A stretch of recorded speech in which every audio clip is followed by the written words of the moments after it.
perché se è vero come è vero che Banca Intesa a Treviso, a Roma, dopo a Treviso vedremo, era stata chiamata tra i soggetti che potevano rispondere, a Vicenza no.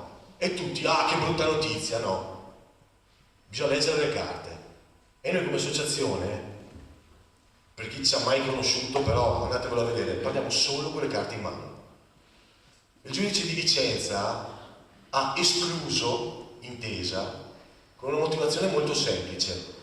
Ha detto io me ne frego se il decreto 99 è incostituzionale, non ci voglio mettere il naso, non mi prendo questa responsabilità.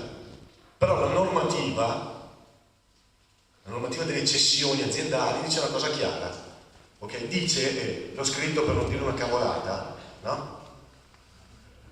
Come cessionario d'azienda, Intesa è tenuta a rispondere solo delle passività che risultino ai libri contabili obbligatori.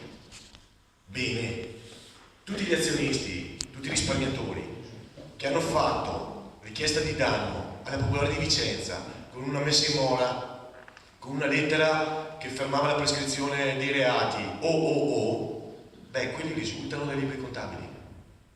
E quindi noi andremo in dibattimento a fare la stessa e identica richiesta, e cioè che Intesa venga chiamata a rispondere.